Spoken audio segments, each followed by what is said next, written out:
পটুয়াখালীর বাউফলের বগা ইউনিয়নে দুধ দিয়ে গোসল করে দল ছেড়ে জামায়াতে যোগদান করেছেন ইউনিয়ন মৎস্যজীবী দলের ভারপ্রাপ্ত সভাপতি জালাল হাওলাদার। নির্বাচনের আগে অভিনব পদ্ধতিতে তার এই দল বদলের ঘটনা এলাকায় ব্যাপক চাঞ্চল্যের সৃষ্টি করেছে। সোমবার সন্ধ্যা ৭টার দিকে বগা সরকারি প্রাথমিক বিদ্যালয় মাঠে আয়োজিত জামায়াতে যোগদান অনুষ্ঠানে পটুয়াখালী ২ তথা বাউফল আসনের দাড়িপাল্লা প্রতীকের প্রার্থী ডক্টর শফিকুল ইসলাম মাসুদ উপস্থিত ছিলেন। এ সময় জালাল হাওলাদারের সাথে একই ইউনিয়নের স্বেচ্ছাসেবক দলের সদস্য সচিব জাহিদুল ইসলাম, শ্রমিক দলের সাধারণ সম্পাদক ফারুক শরীফ, বগা ইয়াকুব শরীফ, কলেজ ছাত্র দলের প্রচার সম্পাদক রাকিব খান, উপজেলা যুব দলের সাবেক সদস্য এস.এম. আমিনুল ইসলাম এবং ইউনিয়ন মহিলা দলের নেত্রী নাজমা বেগম, ৭ নং ওয়ার্ড যুব দলের সদস্য নিজাম মৃধা সহ বিএনপি ও সহযোগী সংগঠনের ২ শতাধিক নেতাকর্মী দল ছেড়ে জামায়াতে যোগদান করেন। জামায়াতে যোগদান করে জালাল হাওলাদার বলেন, গত ১৬ বছর বিএনপির রাজনীতির সাথে জড়িত ছিলাম, অনেক হামলা মামলার শিকার হয়েছি।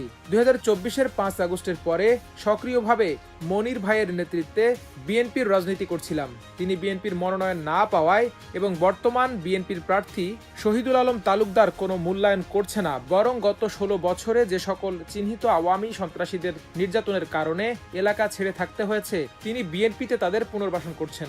সে কারণে বিএনপি ছেড়ে ডক্টর শফিকুল ইসলাম মাসুদের হাত ধরে জামায়াতে যোগদান করেছি।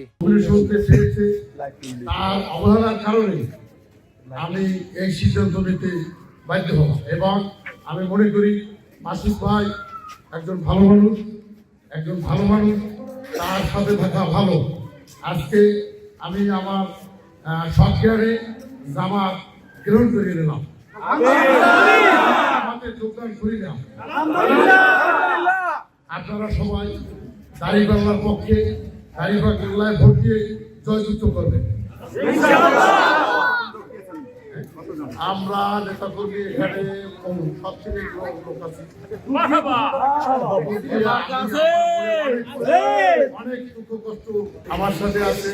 ছাত্রদল আছে, যুবদল আছে, মূল দল আছে, স্বেচ্ছাসেবক দল আছে, শ্রমিক দল আছে, অনেকেই আছে। আমরা আপনাকে লিস্ট দিয়েছি এবং সাধারণ কর্মী।